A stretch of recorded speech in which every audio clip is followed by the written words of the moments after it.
Hello and welcome to another javaBin online meetup.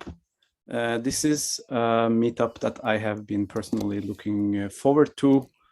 Today we have a collaboration with the Fuji. I have some special guests with me today, Gertjan, George, and Clement. So without further ado, my name is Dervish. I am representing the Norwegian JUG. We have regions all over the country. We arrange monthly meetups, and we have been starting with our physical meetups in Oslo. So you're welcome to, if you are in Oslo, come to Rebel if you're there. If there's any questions to our speakers, you can write them in the YouTube chat, and I will make sure to bring them over to the speakers in the end of our talk. So I will hand over the word now to one truly community friend, Gertjan, to say a couple of words about Fuji. Gertjan, thank you for being here. Thank you so much, Dervish. Thank you, George and Clement. Very briefly, some context about what Fuji is. Fuji stands for Friends of OpenJDK. And as you can see on the page right now, I'm on Fuji, fuji.io. It's a Java community site with information about the latest Java releases, with a Java events calendar, and with a blog. It basically is a solution to the problem that we've had in the Java community for a long time, where when I was working in Sun Microsystems, we used to have java.net, and there was simply Sun Microsystems that produced Java. And now, of course, there are multiple different OpenJDK vendors, and there's also multiple different quarterly updates. So where would you find that information? So on Fuji, we present per release of the JDK, the vendors that have made available OpenJDK distributions. And we also present lists of all the fixes per quarter. So here, for example, you can see July this year for Java 11, the update is 11.012, and here we can see that there are 266 issues fixed. And you can go in here, and as you browse through the fixes, which all point to the actual issues, if you like any of them, if any of them are useful to you, you can just click on that star to vote on them. And then what you'll find is the highlights page shows the issues that the community likes most, because the popular issues are shown on the highlights page. What's also on Fuji is a daily article. So every day there's a new article by somebody in the community. And that's been the case for several months now. For over half a year or so, we've had that. And there are authors from all different Java tech organizations, including Red Hat, for example. You'll see several articles in here. There's a great content from Clement here about optimizing relational database access. And you can see this is how the articles look, very clean and simple, and no advertising or whatever. It's really just a place where we can share information with each other and with the community and so on. So Fuji is here as a place to work in promoting and in using. It's really about using the OpenJDK rather than developing the OpenJDK. There's a very nice site, openjdk.java.net, where you can go and work on the OpenJDK, develop the OpenJDK. But here it's for the users of the OpenJDK. So what we want to do as well is promote the OpenJDK in different ways. And so there's a nice badge here. There's an article here, works with OpenJDK campaign. And that badge you can put in different places. So here we can see on the Okta GitHub, among the other badges that are there, you can see the Works with OpenJDK badge. And you'll find this also in many other places, like the Pi4j GitHub repository. You'll see that it announces that it works with OpenJDK.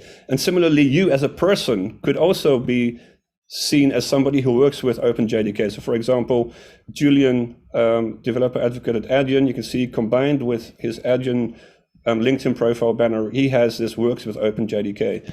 Another example is Heinz Kabutz with the Java Specialist newsletter. You'll see that he now has in his banner the works with OpenJDK logo. So what we are trying to do by means of this is to make the point that rather than being fragmented across different OpenJDK vendors, we're actually united. So Red Hat and Azure and Amazon, et cetera, we are all united around the OpenJDK, and we want to promote that message and get that word out there. So on the Fujay GitHub, github.com/fujay.io, you'll find the LinkedIn profile banner, and you find these image banners that you can put into your LinkedIn profile or that you can put onto your GitHub project to join in with this campaign. Now, who is behind this Fujay and this all these different activities that we're doing with this Fujay tour and with this badging and so on? It's a range of different well-known Java technology organizations. So Sneak, Payara, JFrog, Hazelcast, Gluon, DataStax, Datadog, Azul, and some very nice things are said here in these quotes. So Simon Maple from Sneak has this very nice quote here. It's incredibly important for every ecosystem to have a core location for information to help grow the community and be an educational resource for all developers to use. Java has lacked this core space for many years. And I'm really excited to see Fujay's goals and direction. So you can see Steve Chin as well. Fujay is an example of the strength of the Java community that is greater than any single company. And so this is really what we want to do. We want to get the community together around our common needs and put all the content together in one single place to make it accessible to people beginning or wanting to be productive at whatever stage of their development. Of course, there is a Slack channel that you are very welcome to join and a Twitter handle. And every day, if you follow Fujay.io on Twitter, you will get a tip or trick or insight of some kind to do with Java, because every day there are new articles coming out. So that's it, a community platform. Please join in, hop on the Slack. And also there's a podcast, of course. And there have been several episodes. It's run by Eric Koslow from InfoQ. So you should really see Fujay as a platform for you to do things that have to do with Java. And so in the second podcast about embedded Java, who was the guest speaker there? James Gosling. So if you want to hear James in one of his most recent public events, then that is that particular podcast. So many activities going on. Please join in. It's free, it's fun, it's vendor neutral. And with that, I think I should hand over to Clement and to George for this part of the Fujay OpenJDK 17+ Jug Tour. Thanks.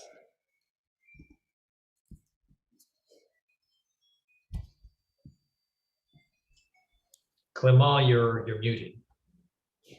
There we go.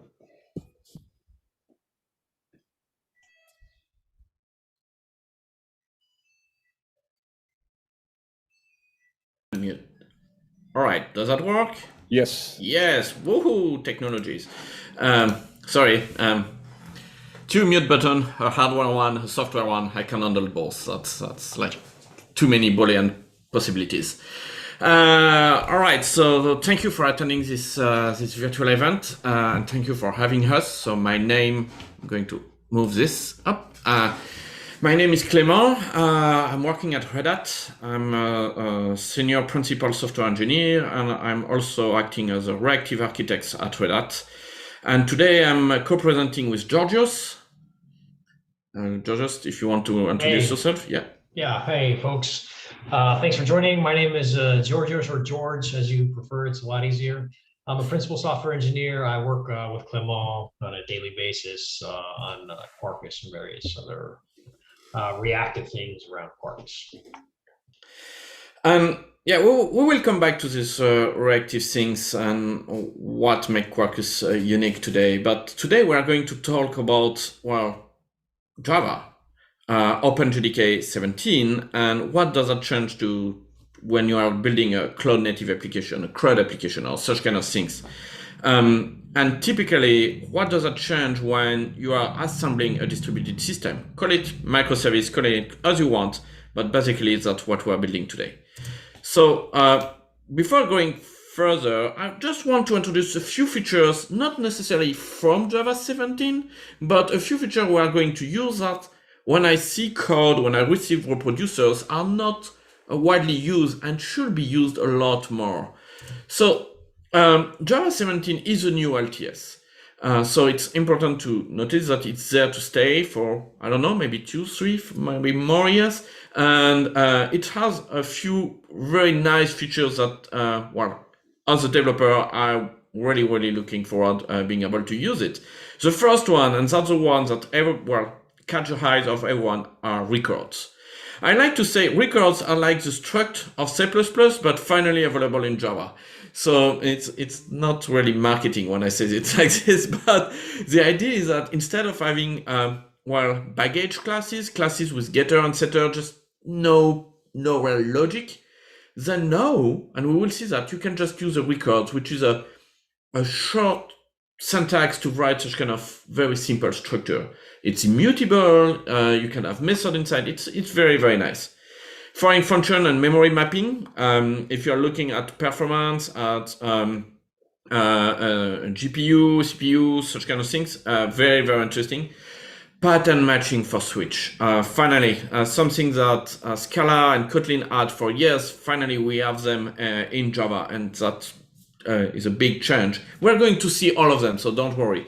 Not new but neat, var. That's one of the features that when I receive a reproducer, I'm still amazed by people repeating the types on both sides of the equality. Like, yeah, you like repeating yourself.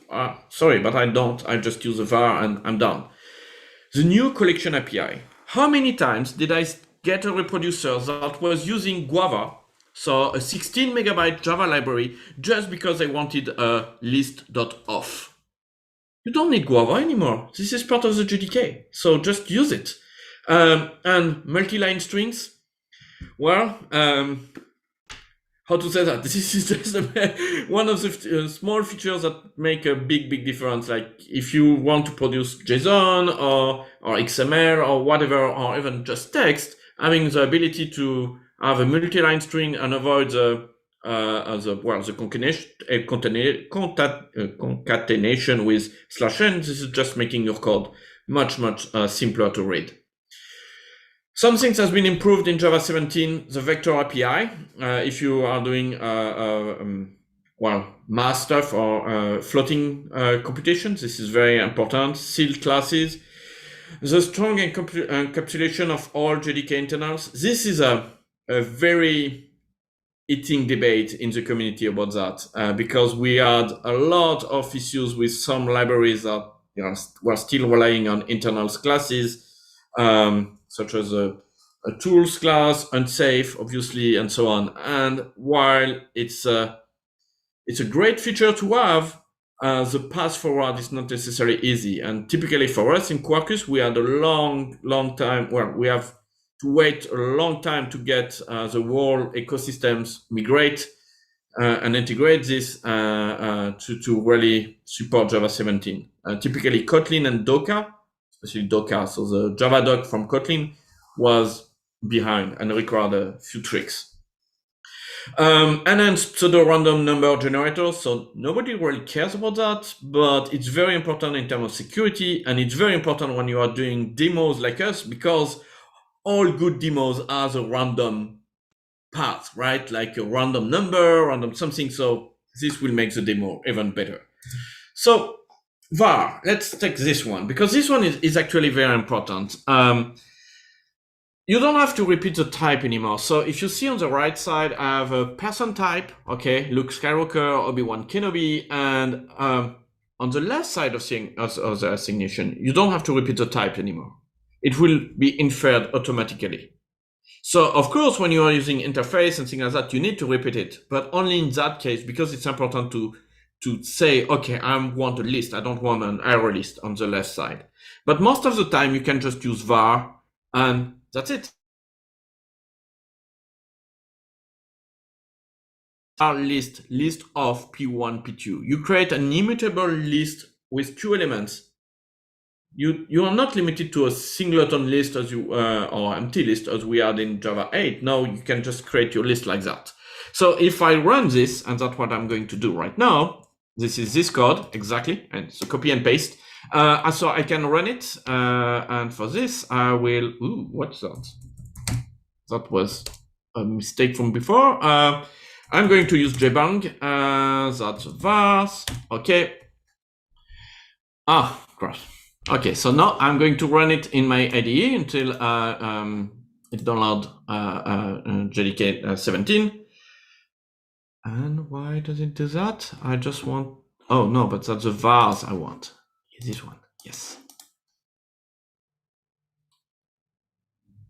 Yeah, but I don't care about vector. Okay, I should have run it. Okay, so now it's working. So I'm using jbanks. So jbanks is a way to write, well, typically that class and run it from anywhere. And if you declared that you need Java 17 because you want to try or something like this, you just say Java 17, and as you can see here, it's downloading it automatically. You don't need to do anything. And to be honest, I have no idea from where it comes from. It's probably adopted OpenJDK or something like that, but it downloaded, so you have it after that. And obviously, I will just create a toString very quickly. Okay, and you just do like this. It will compile it automatically, and you can run it. So jbang is a very nice thing along with Java 17, because you will see you can create very concise code. And last week I was at DevOps France and I discussed with a couple of ops. I showed them that. I showed them a few other things we are doing in Quarkus. And they were there say, okay, we are going to migrate bash script to this, bash script to Java. How crazy is that? Even ops people want to use such kind of things. That's really, really great. And actually I did the migration. I have plenty of bash scripts that are now jbang or Quarkus application.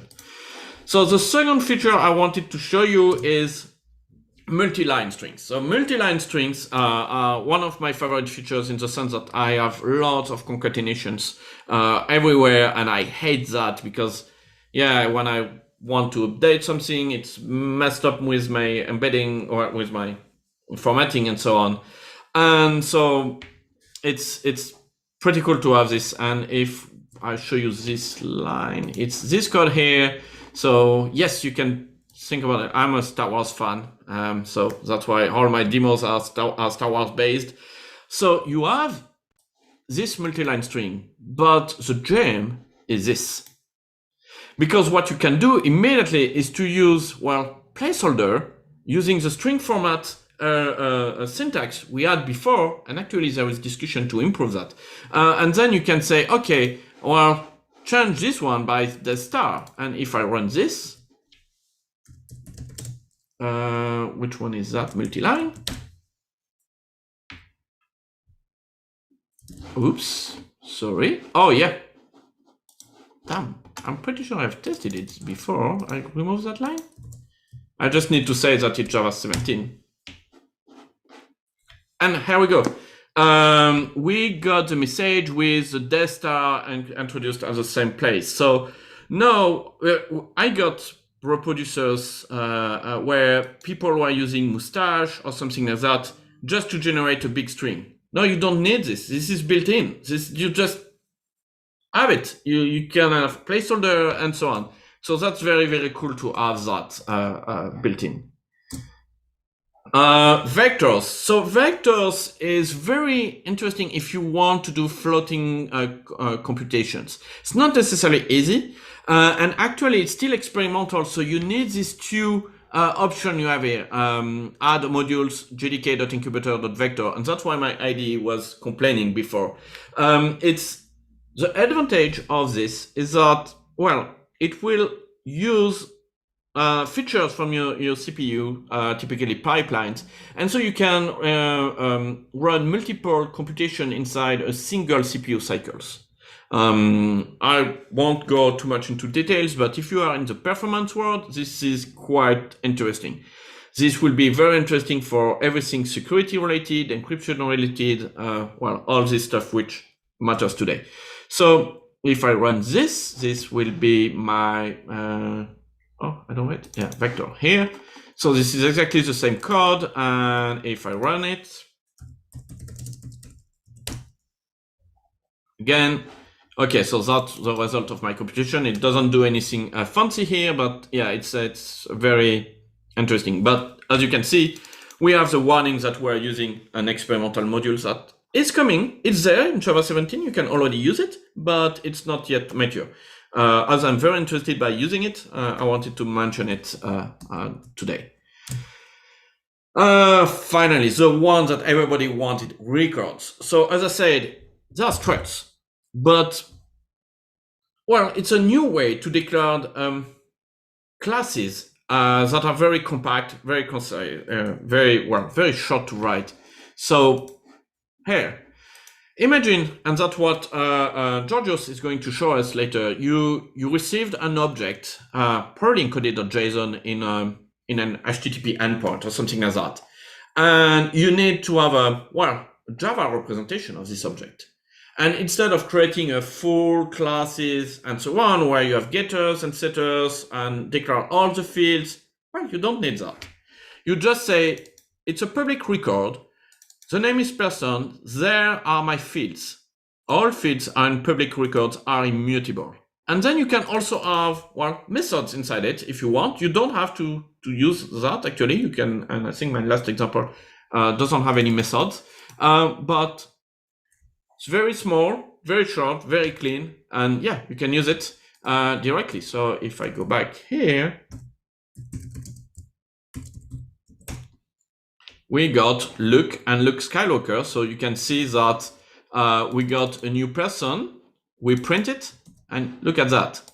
Even the toString is nice. You don't have to implement toString anymore. You have a toString with the first name, last name. So remember my first example when I had to do a stupid toString generated by my IDE?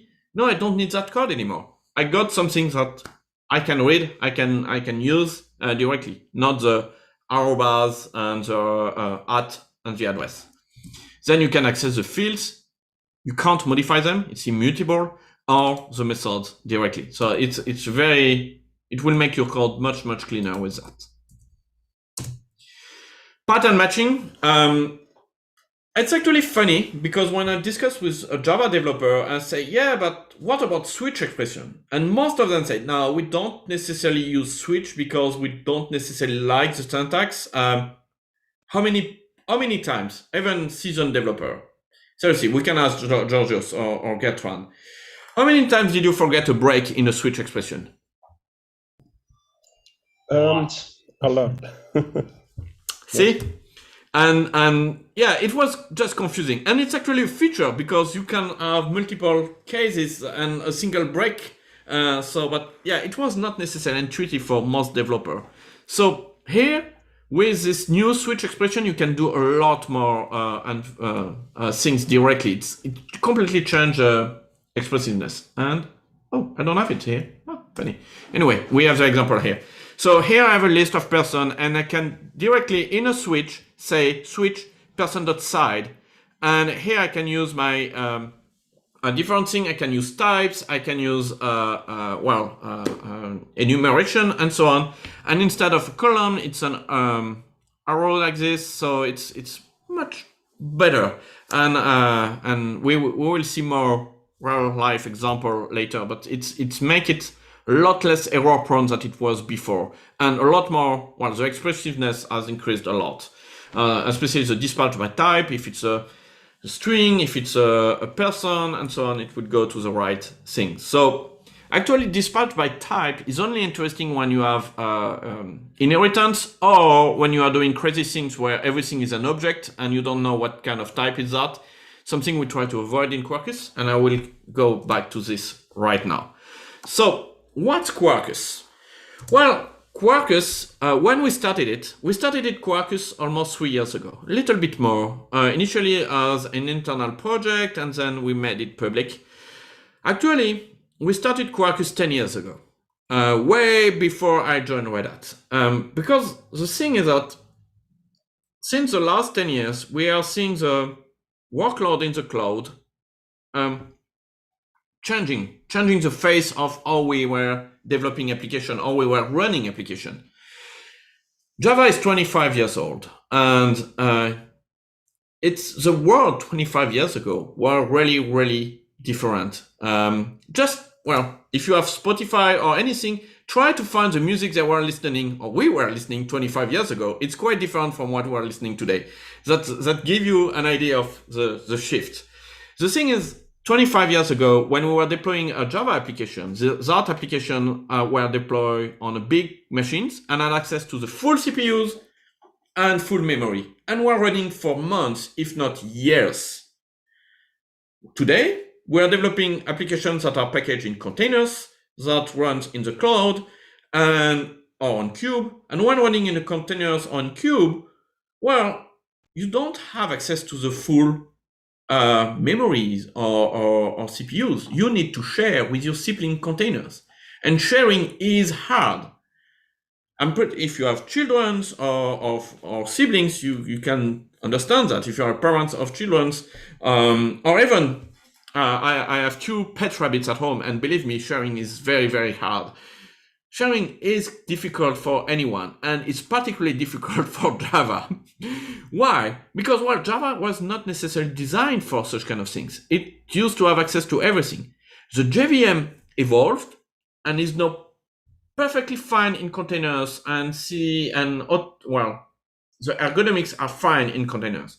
But the Java ecosystems for the last 25 years are used and actually abused mechanisms that make it very, very hard to behave correctly in a container, where you need to use the resource very, very efficiently. So you can't hit memory because you can hit memory. That doesn't really work like that. And what we have seen across 10 years and more on the last 5 years is that in the world of microservices and serverless, Java got, we have competitors. We have competitors coming from Node, coming from Go, coming from even Python. And yeah, Java had this reputation to be bloated, to be slow, and so on. And so when we started Quarkus, we really, really wanted to ask ourselves how to make Java great for the cloud. Java compete really on the cloud, be head-to-head with Go, for example. And that's how we started our Quarkus adventure. So actually, when we were starting developing that, and I joined the team and so on, we started thinking, hey, actually, what we want to build is a way to build distributed systems, because what we are building, and most modern applications are distributed systems. You are dealing with a database, you are dealing with another microservice, you are working in a containers, you are part of a distributed systems. So there is plenty of definition of distributed systems, but let me give you one. A distributed system is going to fail. That's it. Failures are part of the game. Even if you are just interacting with your own database, everything works fine on your machines. Of course, your database and your application run side by side. But when you are running in productions, they are on different nodes. They may be even on different cloud area. Well, I hope not, or you are going to pay a lot of money, but it happened. And interactions may be cut. The connection may be cut. The latency will be maybe a couple of seconds. So everything will be quite different from what you have here. And when we started building Quarkus, we wanted to have that in mind to say, okay, how we can build Java for the cloud, but also all the features you need to build better distributed systems. And for this, we provide a lot of different things, going from HTTP, of course, to event-driven features such as MQP, Kafka, integrating, because it's not because you are building a new cool systems that you don't need to integrate with COBOL or such kind of very outdated things, or even worse than this, Corba or SOAP. I don't know which one is the worst. I love Corba, so for me, SOAP would be the worst, but yeah. So we have EAP, so thanks to Camel, you can integrate with a lot of things. New data patterns such as CDC and so on. LRA, if you want to do distributed transactions, that works. protocols such as gRPC and plenty of other things. So that's what we wanted to do. To do that, we don't necessarily want to have a better solution only on the technical side. We really wanted to have something that is easy to use, where we feel as a developer, well, really good. We can deliver things. What I like, I generally call that a frictionless experience. I can develop, and nothing will stop me. I can go from an idea to a production in Kubernetes in 30 minutes, and that's the kind of things we do. Supersonic, subatomic, Java. I will explain how we reach that, but we wanted to make Java for the cloud. So start very, very fast, use a lot less memory. We use a lot of libraries and standard going from CDI to JPA to microprofile and plenty others. So if you are familiar with this, you will find you will find the same annotation, some kind of things. We want to base on also the best breed of libraries. Everybody's using Jackson today. Why using something else? Jackson is part of that. Yeah, it's what people are using these days. And plenty of other things like that. Camel for the EIPs, and so on. Finally, and that's more or less the domain where I'm acting, is unifying reactive and imperative inside the same stack. And we are going to explain that. So how do we reach supersonic, subatomic Java? When you start a regular framework today, you do Maven package, Gradle build, whatever, and you get a file jar or WAR file, and then you deploy it. And at runtime, the first thing it's going to do is locate the configuration. It might be XML, because it might be old stack you are using, and so you need an XML parser to read it. Then we will do a class path scanning, reading the full class path to find your annotations, if you have entities, beans, whatever. Then we do what I call optimistic class loading, which basically means let's try to load a class to toggle a feature, except that loading a class on the JVM runs a full delegation of class loader, and depending on your environment, that can be very, very slow. And every time you load a class, it goes to the meta space of your JVM, eating a space of the memory that is not garbage collected. And then finally, when we have got all this, when we have the final configuration with everything set up, we can start the pools, the servers, and so on. So Quarkus does the same thing, but before. We will read part of the configuration at build time. We will do the class path scanning at build time. We will build the model of each framework. So what's the configuration of each framework at build time. And we can deduce from that the exact set of instructions we need to start every framework. Like bin 1 is used by bin 2, so I can do build time injection, what are my entities, and so on. And we infuse this set of instructions inside our package, which means that at runtime, we have a lot less to do. So we can start a lot faster. And the secret is we just do less. That's it. Everything else is done before. So we can start faster because of this. The second big advantage of this is the memory. Each class that we had to load in the previous traditional way don't need to be loaded now, because we load them at build time. And we don't care if the Maven memory or Gradle memory gets a couple of more classes, because they already had plenty. So 1 or 2 more, we don't care. But at runtime, we want to be really, really slick on that. You may have heard about the capacity of Quarkus to generate a native executable. For this, we use the GraalVM compiler.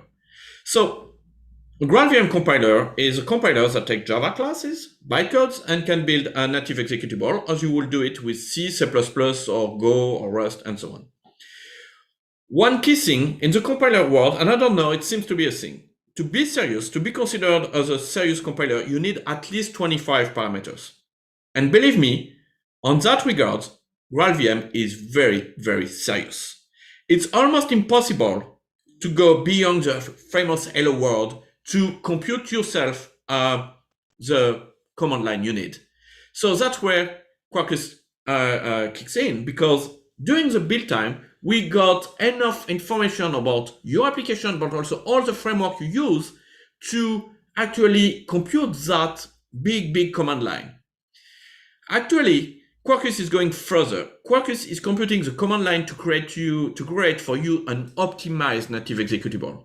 Because there is native and native. But if your native executable is taking as much memory as your JVM application, don't do that. It's going to use a lot of CPU time to build it, a lot of memory to build it, because building native takes a long, long time for no interest.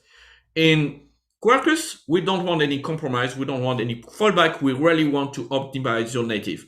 The goal here is we're really targeting serverless, and we want to compete against Go or Rust. So such kind of things. Now I want to talk about the second pink wheel, which is the reactive core of Quarkus.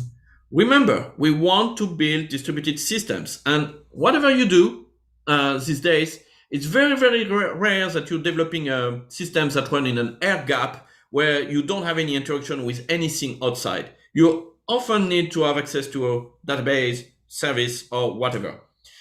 So Quarkus is based on a reactive architectures. At the core of it, you have a reactive core, which will leverage the operating system's mechanism to handle lots of IOs very, very efficiently.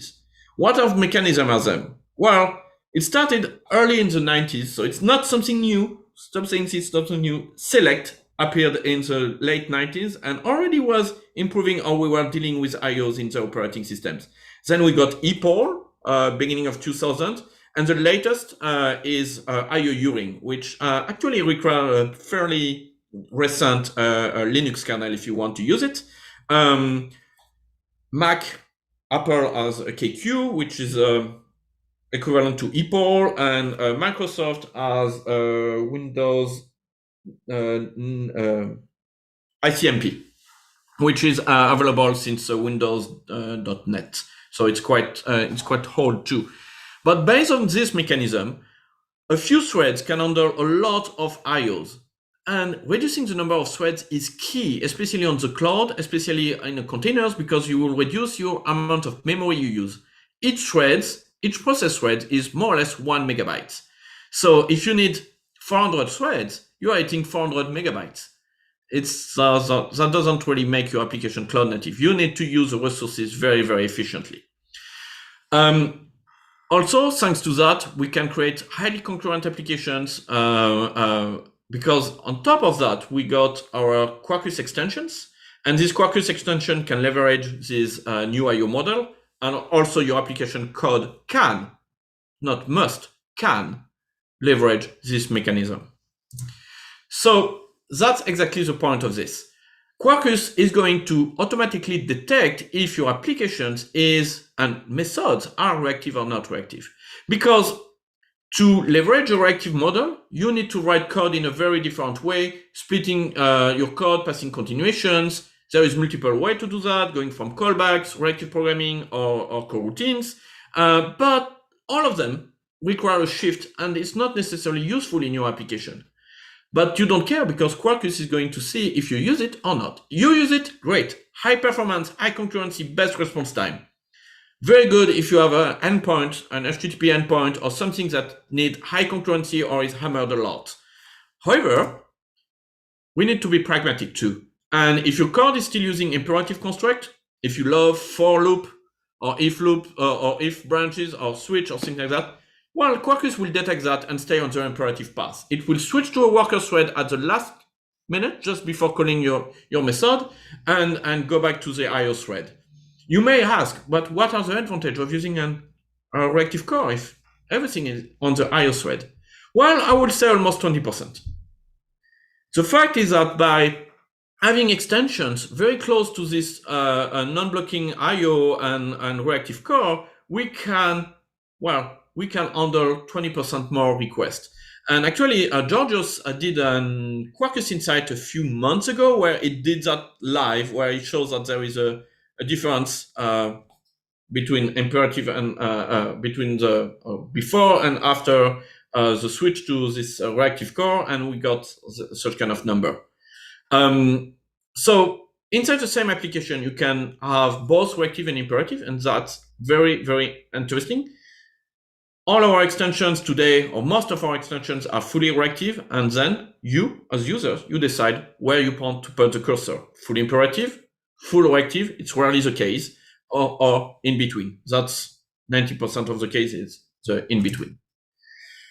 We got a big reactive ecosystems going from data access, truly reactive from Postgre, MySQL, DB2, Oracle. I need to update these slides because we got Oracle recently, Mongo, Redis, and so on.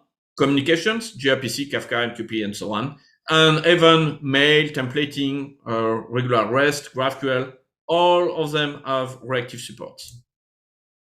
So remember, Quarkus is built-time plus reactive core. This will reduce your cloud bill by basically going from, if you are an Amazon user, the same applications developed with a traditional stack and Quarkus, we go from hosting a single instance from $26 to $9 per instance. This is what you save. Second thing, deployment density. You can increase a lot the deployment density by deploying almost 10 times more application in the same infrastructure. And high concurrency if you really want to embrace the reactive things. So let's give some number. What I said, if you're using an elastic infrastructure per instance, JVM or native, and actually for such kind of instance with 1 GB, 1 virtual CPU, you can stay JVM. That works very well. That's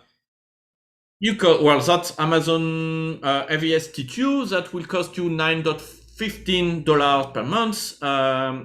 So for the instance, and 1 GB of storage. If you are not on an elastic infra, but you have some Kubernetes deployment, so you pay for an existing infra, and you want, then your goal is to put a maximum number of applications on this fixed size infrastructure. Then with Quarkus going native in that case, you can have 160 pods per core. Well, 160 applications per pod on each pod on each core.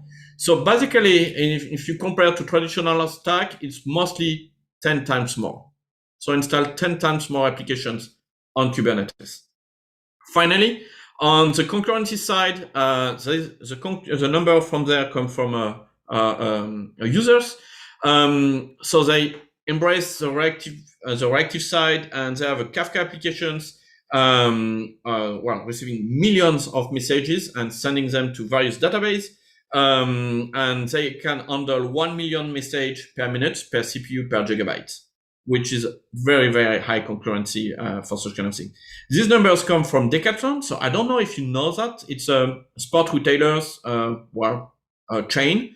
So next time, if you go to Decathlon one day and you buy something, you can say, okay, this is going to generate the Kafka records, which will be read by Quarkus and handle like this. Anyway, time for more action. And Georgios is just back. I was kind of freaking out right now, but yeah, it's time to see this in action. We're still a little bit in the COVID area, but things are going better. And I'm going back to see people tomorrow. I have a customer workshop and such kind of things. But there is one thing that is sure that COVID didn't help my health. Actually, it didn't help my diet. So I discussed that with Georgios, and Georgios is a very sportive guy, which go to the gym several times a week, I believe.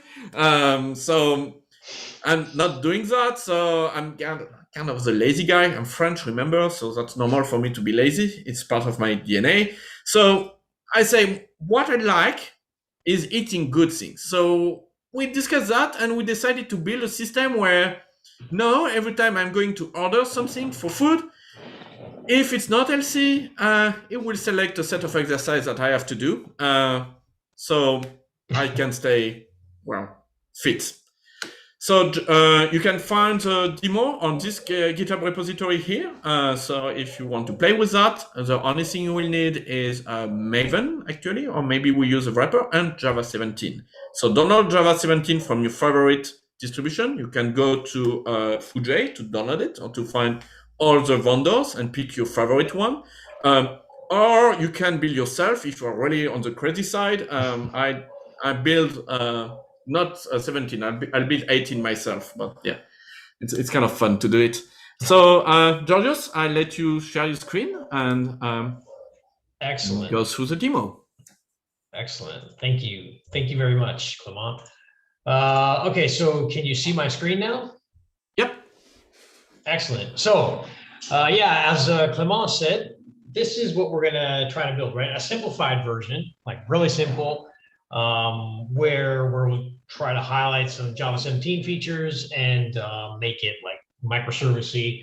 Obviously, it's not going to be a real production thing. It's not going to do any like real email sending or anything like that, but it will use components of what a real system would look like in production. So we're going to be using Kafka. We're going to be using a relational database. We're going to be making REST calls to implement this. So the whole idea is this. So this is very, very simple. But the idea is that this wellness service here will allow us to order some recipes from online. And if these recipes are not healthy, then it will suggest a workout plan for us, right? So we'll get the workout plan from this exercise service. And once you've ordered everything, you'll get sent an email. So how does this work? We have a great front end developed by Clement, because I have 0 front end skills. What that does is that it uses this API that Clement found online. That's not freely available, but there's a freemium version of it, in which you can get all sorts of recipes. It's awesome.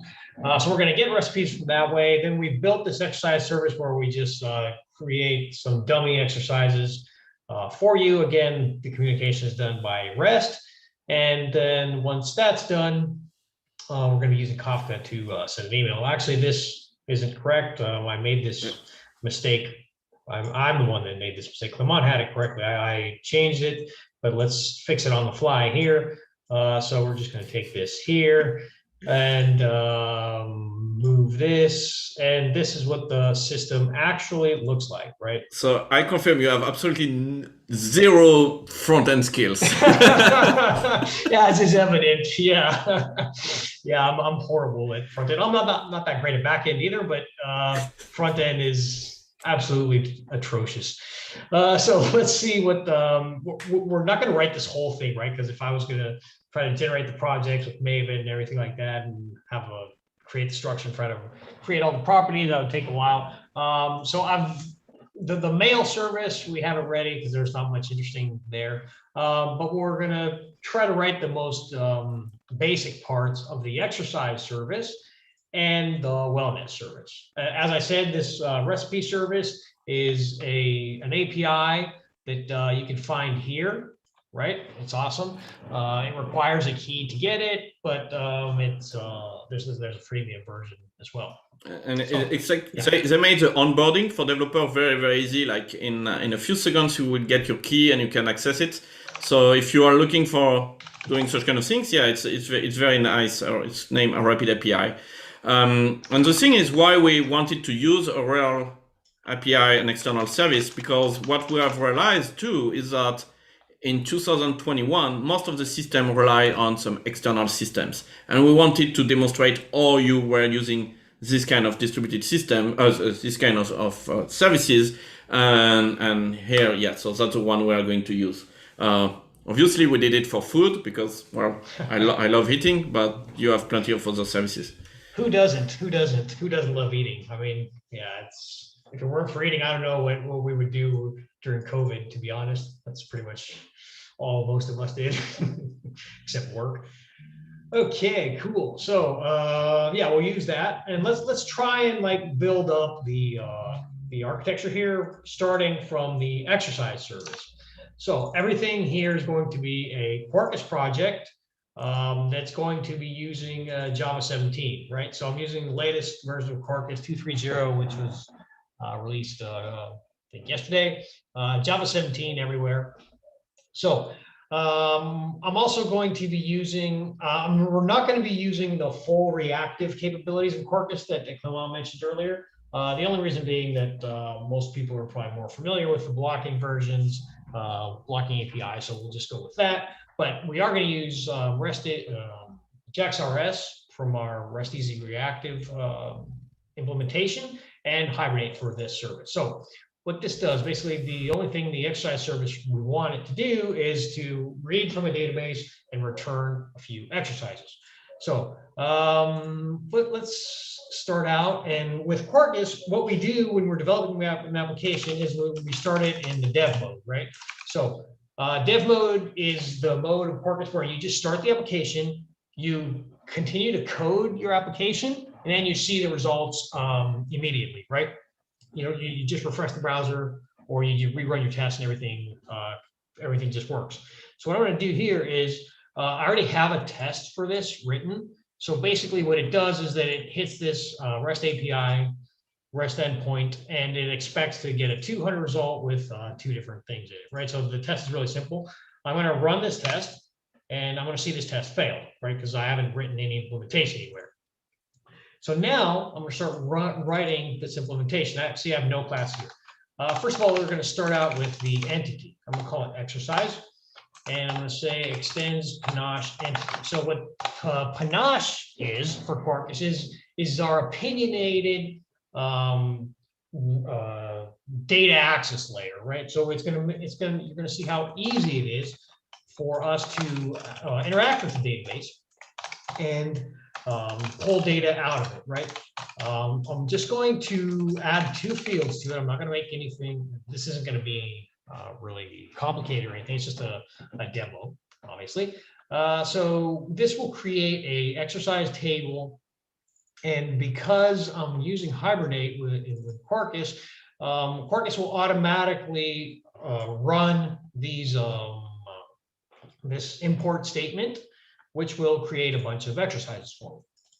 So let's go exercise. And then I need to return something that will resemble an exercise. So I'm going to say exercise resource. But a lot of times, like, you don't want to return your database entity to the REST API layer. So what would you do? Excuse me, yeah, go ahead. Yeah, and for the attendees that look at your console on the bottom, they can see that it runs the test continuously. Every time you change a class or something like that, it tries to run the impacted test where you have a single one. And so when the test will be green, that means that Georgios is done with this service. So this continuous testing is very, very nice here. Absolutely, yeah, absolutely. So like Clement said, I just ran like Quarkus dev once. I enabled the test pressing R, and then I just forgot about this, right? I just got to the business of writing my code. So in this case, I want to write a JAX-RS endpoint, but I don't want to return the exercise itself. I want to return some kind of DTO, right? Because this is Java, and we like to do things differently. So I'll say exercise DTO, and now I'm going to use record, right? Because record is a perfect way to encapsulate what a DTO is. So DTO is just like a data transfer object. So I don't want any logic here. All I want is like a simple representation of a model, which I'll pass to Quarkus and then Jackson to serialize into JSON. And I'm going to say this is a name, and I'm also going to add an exercise type. So I'm going to have a num here just to make it a little more complicated. Let's say create a num type. I'll add this, and I'll say 1 is weights, the other one's cardio, and this looks good. Wrong. It doesn't look good because for some reason it put it into my test package. Anyway, so this should be good. Now let's go ahead and return what we want to return, which is some exercise DTOs, right? So we will do, this will just be one endpoint, which will return a random workout. So this is going to be a get endpoint, which will be available at workout random. And now for the database access part. So when you, in your usual Java enterprise frameworks, you're used to having a repository that hides, like, encapsulates the logic of accessing the database. But with Quarkus, although we do provide that, we also have a different approach, which is loosely based on the concept of the active record, right? So, and that's what this panache entity thing actually does. It allows Quarkus, it allows you, when you're using Quarkus, to use the entity itself to query the database. So I'm going to query for type, let's say exercise type weights, and I'm going to say name, and I'm going to say list of exercise all weights. Is what and here you can say, hey, you could have used a var. You got me. Actually, I can't. Yeah. I can't because of generics. Yes. Because if I do this here, this will be a list of Panache entity base instead of list exercise. So under normal conditions, var is awesome. Like Clement said, I'll be using it extensively later on. But generics with static fields, in this case, don't work properly, because this list comes from the Panache entity base, which the exercise extends, and there's no way to actually represent there's no way for the compiler to know what the proper type is here. So that's why I'm returning a list of exercises instead of using var. I'll do all cardio here, and what I'm going to do now is I want to return one exercise, which is a weight, and one exercise, which is cardio. So I'm going to say return an optional of exercise. I'm going to get a random exercise, because like Clement said earlier, it's a demo, so we got to do something in random, right? That there's no good demo without some random data. And how are we going to get this random data? Well, like Clement said, Java 17 has this awesome random generator, which I'm going to use the simplest possible form here. There's a ton of things you could do here, which are way more advanced, but this is just a demo. I just want to pull something random. I don't care about the algorithm. I don't care about any of that. But in production, you definitely want to check out what this random generator class can do for you. There's a whole bunch of stuff that was added to Java 17.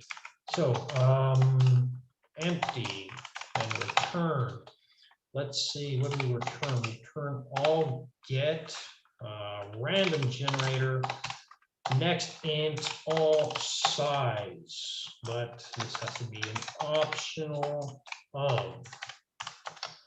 And here I'm going to say var. So Clement will be happy I'm using var here. Random all weights, and var cardio is random of all cardio. And let's just make this, let's just say if this is empty and this is empty, or this is empty, we'll just throw an exception. This won't happen, and I'm not testing for it, but let's just be on the safe side. Can't generate random workout. And finally, list of. Now, I love this list of thing. This list of is so good, right? List of is just amazing. Weight and cardio, but this isn't correct because I want to return a DTO. So I'm just going to say private exercise DTO to DTO exercise E return new exercise DTO E name and exercise type value of E type. And 2 DTO here, 2 DTO, and we should be good. Now, test ran and everything just worked, right? So you saw I just kept on writing code. Once I was done, I clicked on the console, which meant IntelliJ saved what I was doing. Quarkus picked up that we changed the file, ran the test, and everything's good, right? Everything just works. So we created this service, right? This service is done. So let's go over again what we did. We created a service that accesses the database to read some exercises. These exercises, in these case, which are cardio exercises or weight type exercises. When you return, like let's give an example. Let's see what this actually looks like in the browser. So if I go localhost, I think this is 8081. And I say workout, exercise, workout random. This gives me a couple of exercises.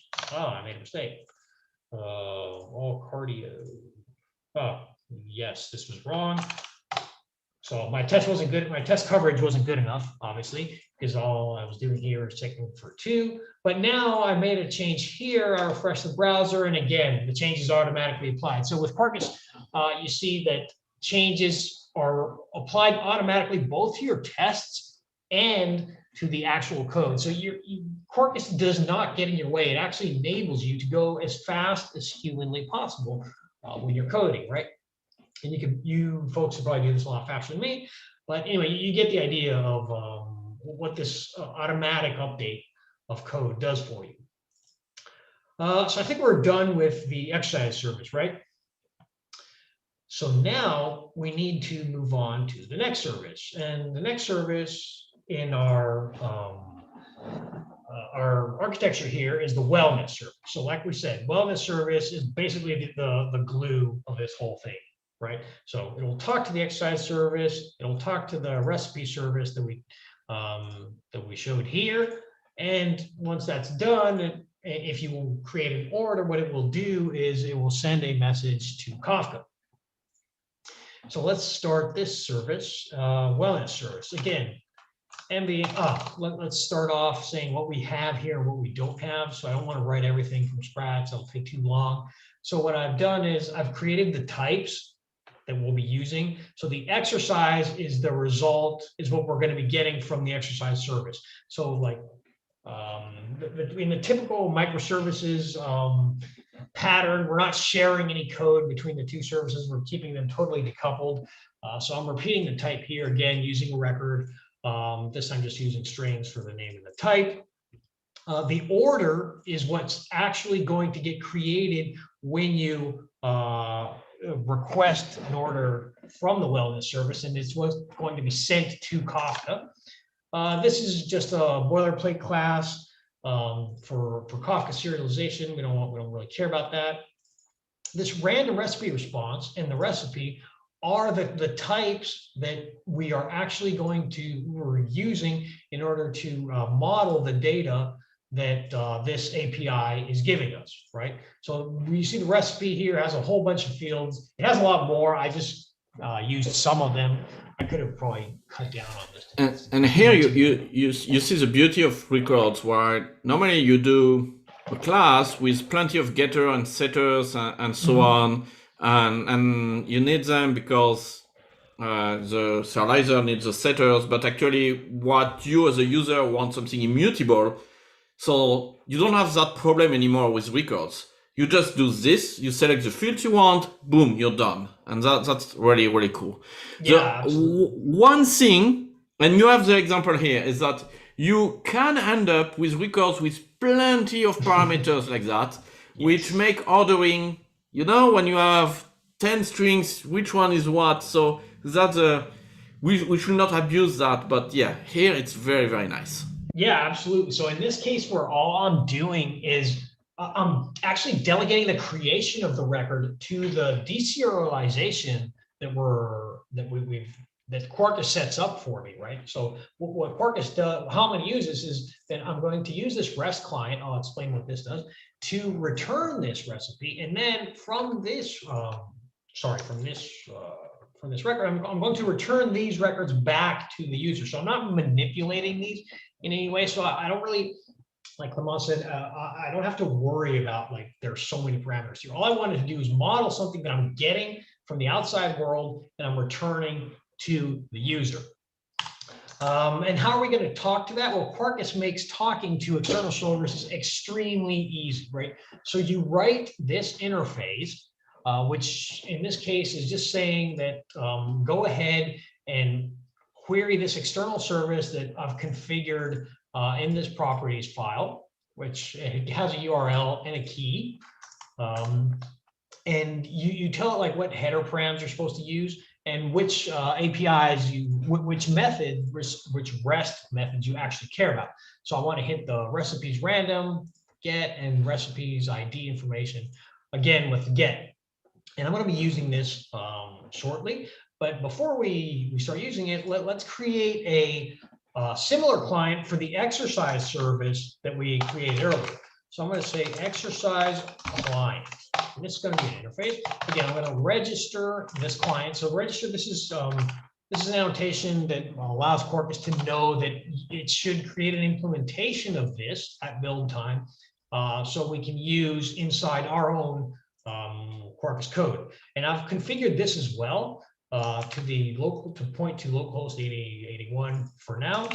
So maybe a few things. So the first thing about this REST client is that it avoids using a low-level HTTP client, because if you start using a low-level HTTP client, there is a big chance that you start having HTTP CINI everywhere in your code. Like it's like leaking everywhere, and you start having issues. Well, it's make your code really messy. Here, you create ambassadors like this class, model your HTTP interaction, and that's it. It's all there, and then you use just this class. You don't have to model the full API, just the set of operations you need. That's it, and that works very well.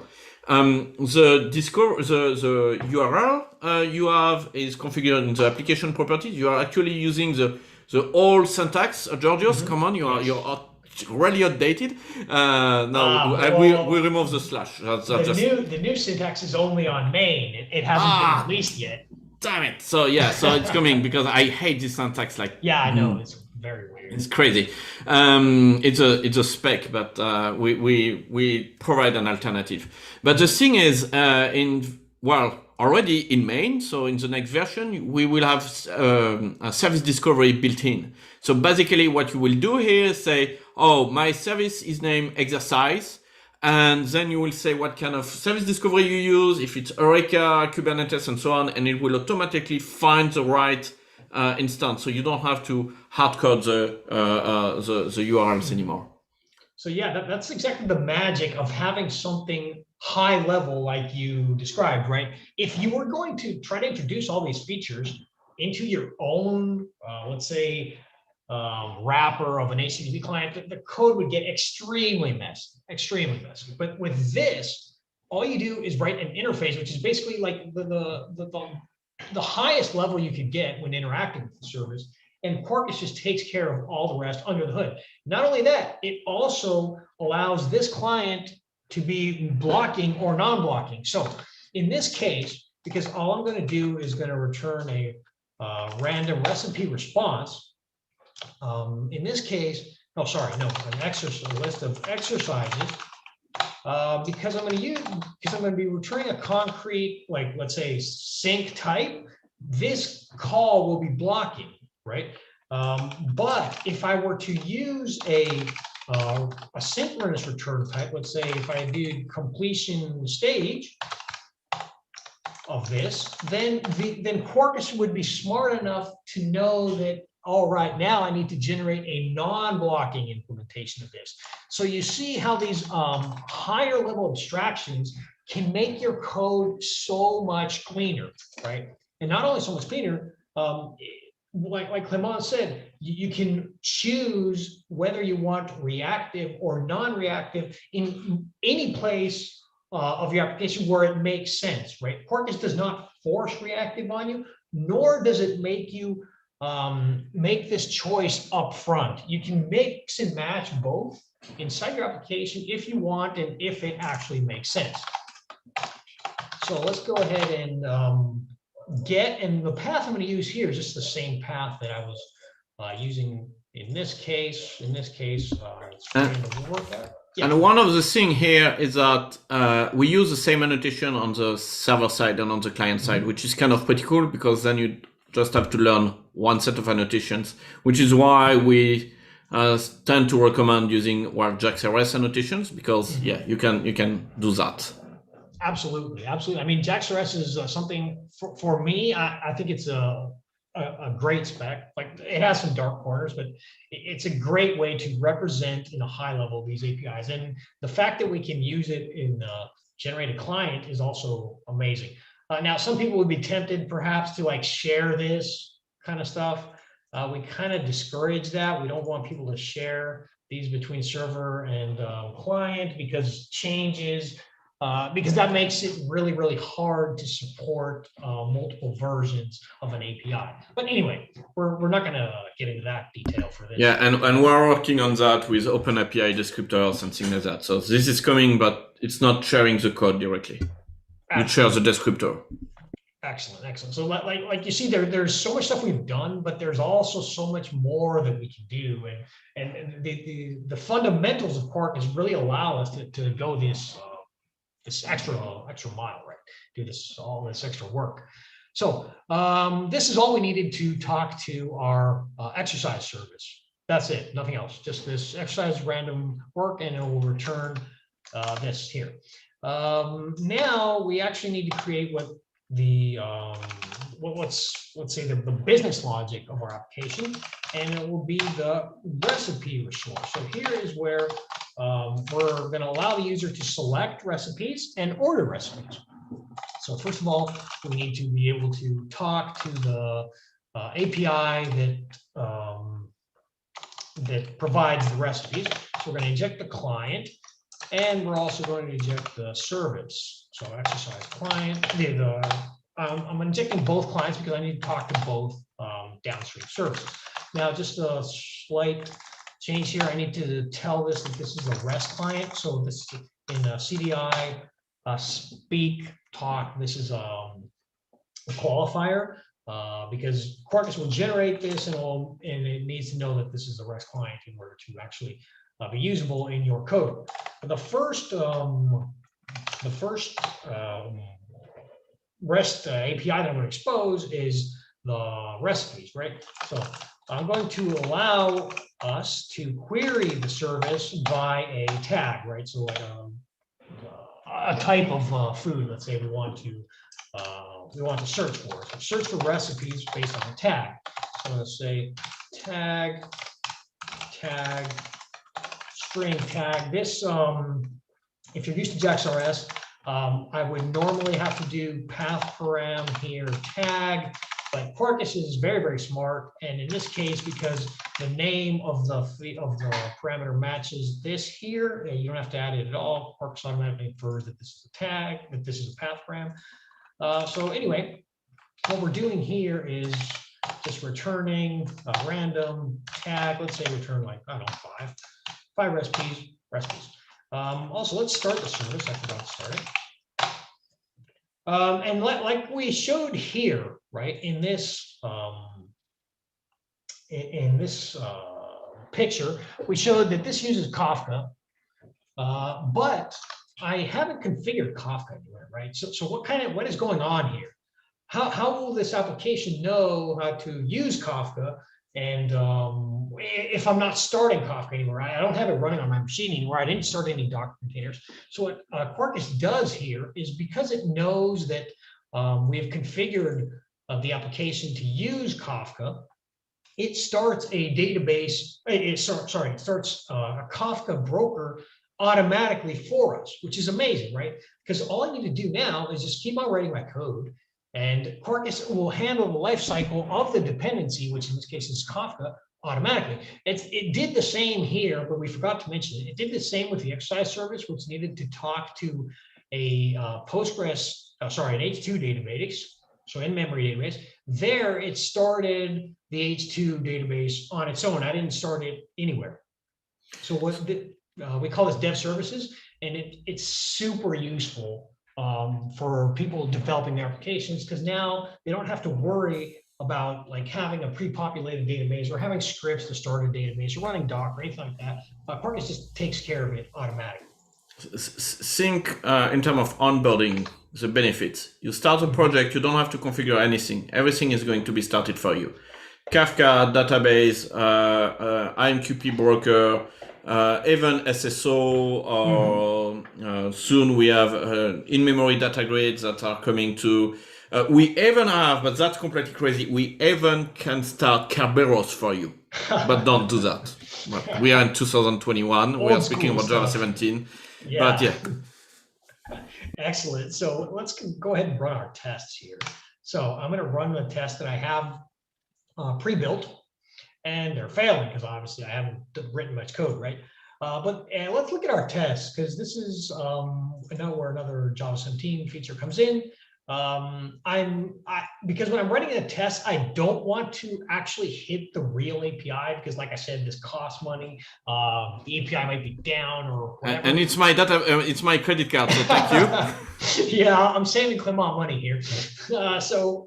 When I'm running my test, I want to stub the API.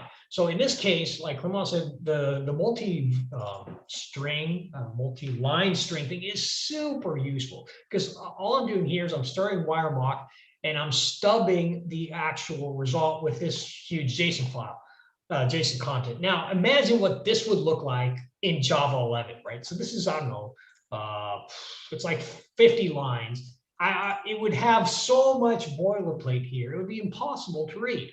But this makes it so much more. And you will have to escape all double quotes. Yeah. So yeah, in addition to the new lines, which are not required in JSON, but all the double quotes would have to be escaped. It's just insane. Madness.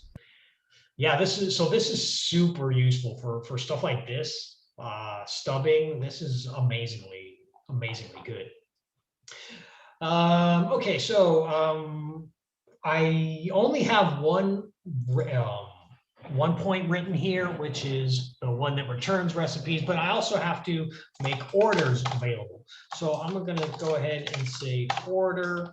I'm going to call. I also need to make this a get. I forgot that. So let's say post here and path. This is going to take a recipe ID, and it's going to recipe ID. That's it. So let's make this a path string recipe ID, and also I need an email address. So let's just make it super easy. And path is a query param. You don't want to do this obviously in production, but we're just doing a demo here. Not query param. Let's do the Quarkus version, which is REST query, which doesn't require me to actually specify the name because it can obtain it from the parameter. I'll say what the default value is, like test.quarkus.io. And now what are we going to do? Let's go to the client and get me the actual recipe. Oh, sorry, this is a long, yes. And I'm going to say var recipe, right? So I'm getting the recipe. And now I'm going to check if the recipe is healthy. I'm going to, let's see, okay, I need some exercises to compensate for an unhealthy recipe, right? So exercise, offsetting, workout, let's say list of, and boy, do I love this list of thing. So if it's not very healthy, what I need to do is I need to query, I need to get a random, I need to get a workout plan that will allow me to offset what I was eating. And let's say new order, which is email, recipe, and offsetting workout. And like I said, the order is again a record, just has this 3 stuff. It'll be serialized. That's great. Test run again. Now I had 3 tests failing earlier. Now I have 1 because I actually implemented what I wanted to implement, which was the first one that will allow the first REST endpoint, which will allow me to obtain a list of recipes, and then the second endpoint, which would allow me to create an order, right? But there's one thing that's missing here, the whole Kafka part.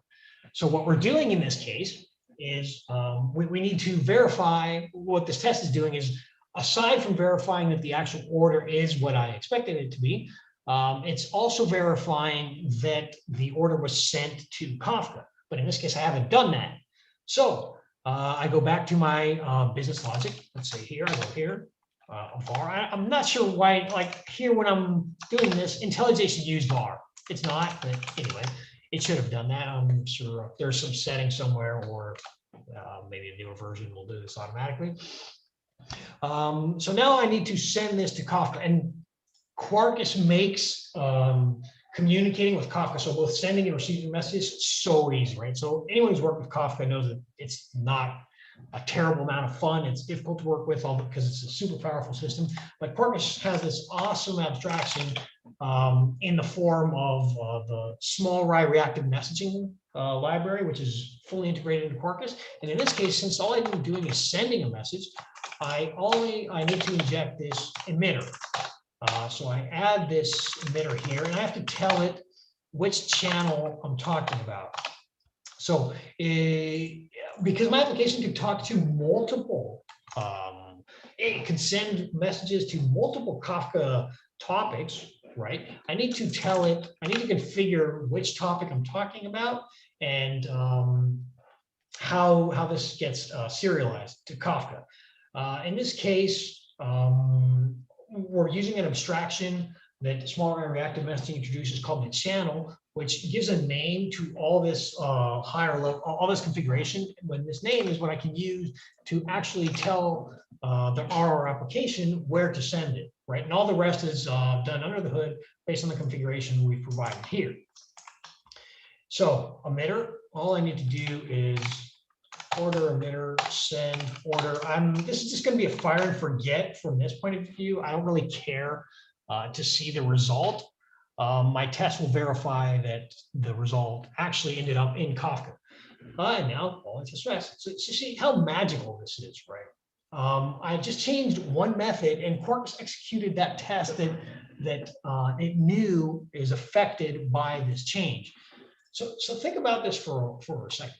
We created an application that talks to two external services, talks to Kafka in an extremely concise and let's say productive manner, because all this stuff is straightforward to read and it's very, very clean. And not only that, but it's extremely testable, right? You see how easy it is to test all this stuff.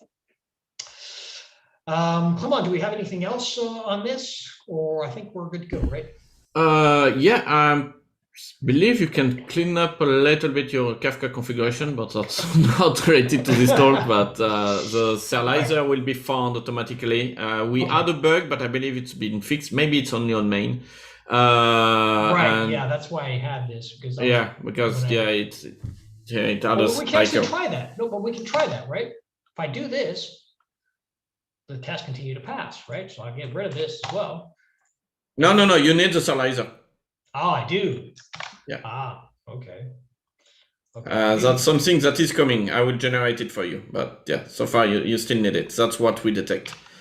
Okay, so the UI now, the amazing UI. So don't expect anything cool. Georgios is not a front-end guy. For me, the front-end development stopped after jQuery, so imagine that. See, it's no, you still need it. You're still affected by the bug. Right, but all I did was change it, refresh, everything's there. So yeah, go ahead and talk about the UI because you're the one that did this, so it's a lot better. Okay, well, it's a very simple jQuery-based UI with a bit of CSS. I named the system Eat Tonic because I love eating, but I'm not really like being tonic after that. So, and I found this logo and I found it. I started by looking at the logo and then I built the whole thing. So, well, let's start healthy. And what can I have salmon? So I'm already feeling in a salmon mood today. Let's see.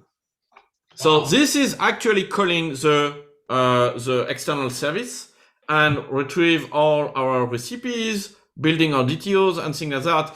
And let's start. Ooh, the Jad Buddha salmon tartar. Oh, definitely. Oh yeah. I told you I'm already on the eating side. So you can enter my email address. Okay, whatever. Order. Oh wow, there you go. And your meal is getting prepared. Enjoy. So you will have the same thing as Yes. Or if you order on, I don't know if what you have in Oslo, but Uber, Deliveroo, or whatever. And basically here we use a mock mail services. We could use real service. We work with Gmail and most provider, but here we just wanted to add that. So I'm sending this email, sending that it's coming. That's cool. But yeah, that's just a, well, appetizer. So I need something a little bit more, you know, yeah, something bigger. yeah. What would be the typical big big meal from Norway? And actually, I should have chose that. Davis, can you help us? What do you fancy? That's a very good question. What about lamb? Lamb. Lamb is good. Lamb, yeah. Okay, so the lamb burger, definitely. Lamb burger with tzatziki. Oh yeah. So that's like. So yeah, that's definitely not healthy. Yeah, let's try that. Okay, your email address. Okay. Order. Okay, and now, aha! You see, you have included a complementary workout plan for you to offset your calorie obtained with your meal. So that means that I will have to do some exercise because, yeah, well, this was not really a healthy meal. Yeah, too bad. Was really good. So we're almost done here. So what we have shown in so maybe I can share my screen. Yeah. Yes. Continue. Yep. Share, and I just want to conclude here. So what we have seen in a few minutes is how you can build by mixing Quarkus and Java 17 construct. How we can build this kind of pretty cool systems where we have microservices dealing with each other. We have seen the dev mode. We could have deployed that to production in a few minutes too. But yeah, we wanted to focus on the construction of the systems. We are calling a remote service. We are using Kafka, so really modern things. So remember, Quarkus is build time plus reactive. That's what makes it really, really slick and will increase your deployment density, increase your concurrency, and decrease your cloud bill. This is just the beginning. Quarkus can do a lot more than this. You can build CLI, you can build network applications, you can build API gateways, you can build monoliths, because nothing is wrong with monoliths when they are well done or event-driven systems. So you can do a lot more. If you want to go further, and I hope you want, I recommend 2 books. The first one from Eric DeAndrea. This book, Quarkus for Spring Developer, is available for free from Red Hat Developer. So you just go to the website and you can download it. It's a booklet, and it will explain what are the benefits to switch to Quarkus, and what are the mapping, and it will also cover the Spring compatibility, because we have some Spring compatibility with Quarkus. The second book goes way, way further on the reactive side and how to build better distributed systems, because we want distributed systems that are resilient, elastic, and so on. So that's what we cover in this book that you can get starting in November. So basically, perfect Christmas gift, Christmas present. If you don't know what you want or looking for an idea for your husband, wife, children's, parents, that fits, that's for everyone. And look, it's a cute pet on it. And that's all we have. I want to thank you again. And if you want to start, go to code.quarkus.io, select your extension, and start the frictionless development. Thank you. Thank you. Thank you very much. Thank you so much to both of you. It has been amazing to listen to you both. A lot of stuff, very interesting. Let me just go to the last question that came in that I find interesting from Anbu. The question is, how easy is it to migrate from Java EE 7 application to Quarkus? And the second question here is, does Quarkus support SOAP? 2 very good questions. So we don't support the full Java EE spec. That's not the goal. So typically, if you are still doing AGBs, that's not going to make it, and you will have to rewrite part of your AGBs as CDI bin. However, if it's already CI bins, most of the things will work. We support transactions, we support, well, JPA, JTA. Well, there is probably things that we don't support. The connector architectures, we don't support that. But we support quite some stuff. So you can join the LIP, which is a way, it's like Slack, but with a high level of concurrency. It's like reactive Slack, and ask your question and tell us more what you are using, and we will tell you what and how to migrate. Do we support SOAP? Yes, we do. We have a Quarkus extension, so we don't maintain it ourselves, but it's available for everyone, which use CXF, which is probably one of the most used SOAP framework today. So you can use that. I'm not sure it uses a reactive part of Quarkus. It's leverage it. However, if you are doing SOAP, the level of concurrency should not be your first problem. So you should be fine. But again, if you need precision, if you need more details, just join the LIP, and the whole Quarkus team will be able to answer all your questions. And another interesting question here is Quarkus is built on Graal VM. How does the licensing around, how does it work if someone wants to use Quarkus in production systems? So that's another very good question. We are collaborating with the Graal VM team. We have our own team at Red Hat, which is collaborating with the Oracle team. And basically what we do is that we fork so Graal VM is an umbrella project. There is plenty of things. It's a very, very old project, actually. It probably was already existing when Gatran was already working at Sun Microsystem. I'm pretty sure that you can find that 10 years ago, they were already there. But we are only interested by the native part. So what we did is that we took that part, we fork it, we still keep things in sync. So don't worry, we actually have more features because we also innovate there.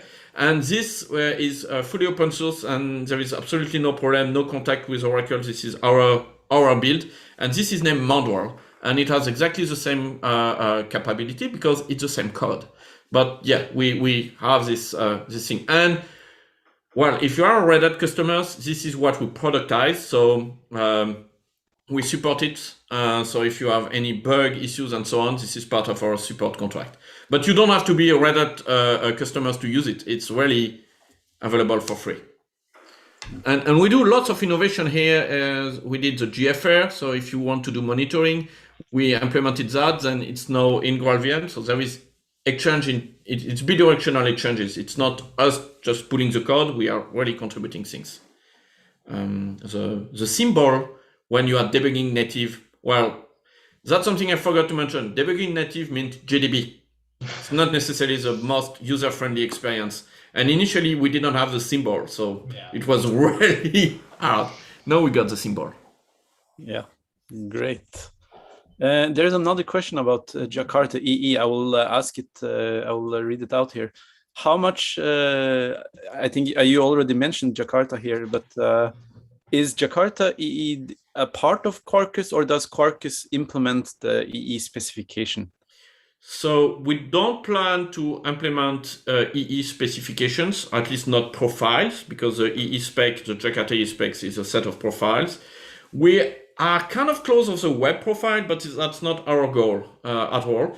We are reusing a subset of the specifications, the ones that we believe are the most useful for the users. So typically CDI, JAX-RS, help me, Georgios, JTA, JTA, yeah, JSON-B. Yeah, we do have JSON-B. Yeah, even if we recommend Jackson, we do have JSON-B, and a few others like this. I don't have the full list, but we have. So some of the security stuff. Yeah. So at roller load and things like that, we support that also. Basically, we look at it. So Red Hat has a lot of experience with EE, with Jakarta and even Java EE for a long time. And so we looked at what the users were using the most and really focused on this part. So what we call the good part is actually the most used part. Mhm. In the Norwegian industry here, I know that Spring Boot is very highly used here. What would you say to? Is there anything that you would? I mean, what would be the best reason to switch over to Quarkus if you are already running Spring Boot applications? Is there any reason to switch over? There is two reasons. The first one is your development velocity. You will be a lot more productive with Quarkus, and that we have seen that now for the last 3 years. If you go to the Quarkus blog and search for user stories, they all say we migrated from Spring Boot to Quarkus. What we have seen is that now we are shipping a new version every week. Before it was every month, because it's just very, very well. The velocity is really a lot, but this does not convince managers. They don't care. So what convinces managers is speaking about money, especially well in France or the. So, and that's the slide I had about, well, if you take a regular Java workload on the cloud, that generally costs you $20 per month on Amazon. With Quarkus, because of our short memory, reactive core, and so on, we are down to 9 per instance. If you have 200 instances, you do the math. Also, if you are Kubernetes, yeah, go ahead. And I think you had a slide on this that actually said that encapsulated this, that people come for the savings, the runtime savings, but they stay because they get so much more productive and they get things done so much quicker. But yeah, the deployment density, the concurrency, and the cloud bill are the key argument if you want to convince your managers or things like that, because it's actual money that you save at the end of the month. And that convinces everyone except developers. Developers want to do stuff. Well, it's different incentives, right? A developer wants to get their job done really quickly. A manager, someone who pays the bills, wants to pay less money. But we have both people covered, both groups covered. So. We have actually, there was a question here, and we have Carl Dia with us on the stream that he answered. The question was, why should I use Quarkus instead of just any other language that compiles to native? And I think, Clement, that you mentioned in the very beginning about native. Yep. I will just quote Carl, his answer here. The Quarkus leverages the Java ecosystem, such as highly scalable and mature libraries. And native and non-native compiled is always a trade-off to make. Do you have any additional thoughts on this? Yes. So first, the Java ecosystem is huge. It grows since 25 years. So you have libraries for almost anything. It's one of the language. I started with Java 1 my career. And I'm still here doing Java 17, and it has lots of innovation, such as, well, even language like Kotlin. Quarkus supports Kotlin, by the way. I forgot to mention it. It supports Scala, but not as good as our Kotlin support. But so there is still a lot of innovation, still a lot of people that understand, want to use Java, want to reuse the ecosystems. Now, native should not be your only goal. You need to think about native. Yeah, as you say, it's a trade-off. When you compile a Java application into native, you basically run the JIT at build time. That's what the GraalVM compiler is actually doing. It's running the JIT at build time. So after that, you get something very, very small, very fast, and so on. But it does not auto-optimize itself. And the GC is not really good. Seriously, there is a lot of work to do in terms of GC in the native images. While you can still use Quarkus in JVM mode, where you have the JIT and the GC. So it will depend what kind of things you want to deploy. If it's a CLI, great, native, go native. This is what you want. If it's serverless, native, no question. If it's more microservice that need to last for even days or weeks, months, okay, JVM.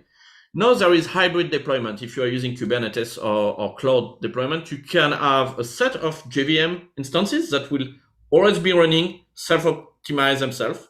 And then if you are under a peak of load, automatically spawn new pods or new containers using the native part. Because native will start very, very fast, so will be very quickly be able to handle some part of the load.